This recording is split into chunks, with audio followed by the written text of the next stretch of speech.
టీనేజ్లోనే senior హీరోలతో పోటీ పడే స్టార్ డమ్ను సంపాదించుకున్న హీరో ఎన్టీఆర్.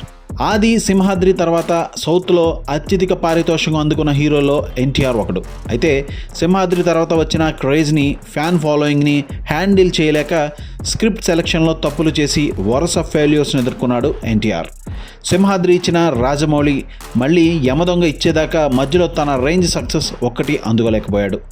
రాకీ, సాంబా వంటి సినిమాలు విమర్శకుల ప్రశంసలు అందుకున్న బాక్స్ ఆఫీస్ దగ్గర ఇండస్ట్రీ హిట్స్ ఆశించిన ఫ్యాన్స్కి నిరాశ మిగిల్చాయి. కొన్నాళ్ళ కిందటి వరకు సక్సెస్ ఇచ్చిన డైరెక్టర్లతోనే సినిమాలు చేస్తూ వచ్చాడు ఎన్టీఆర్.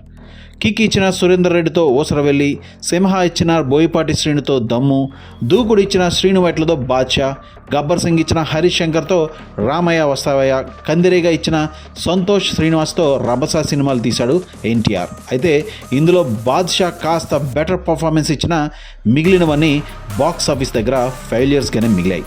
రభస తర్వాత ఎన్టీఆర్లో స్టోరీ సెలక్షన్, స్క్రిప్ట్ విషయంలో క్లారిటీ బాగా పెరిగింది. అయితే అంతకుముందు రామయ్య వస్తావయ్య సినిమా కథను తొలుత ప్రభాస్కే వినిపించాడు హరీష్ శంకర్.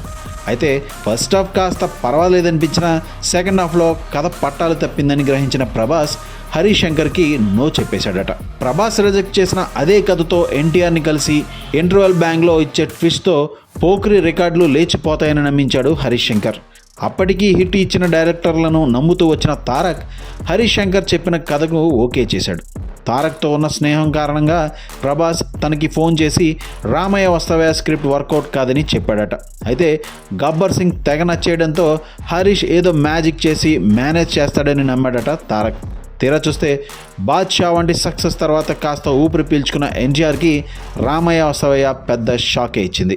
20 ఏళ్ళుగా టాలీవుడ్లో వాడుతున్న స్టోరీ లైన్ని హరీష్ మళ్ళీ వాడి ఎన్టీఆర్కి అట్టర్ ఫ్లాప్ ఇచ్చాడని రివ్యూలు వచ్చేసాయి. హరీష్ శంకర్ కథను రిజెక్ట్ చేసిన ప్రభాస్ ఆ ఏడాది కొరటాల షోతో మిర్చి చేశాడు. ఆ మూవీ బ్లాక్ బస్టర్ హిట్గా నిలిచింది. అంతకుముందు ప్రభాస్ కాస్తో కూస్తో కథాబలం, క్రియేటివ్ ప్రజెంటేషన్ ఉన్న సినిమాలే చేశాడు.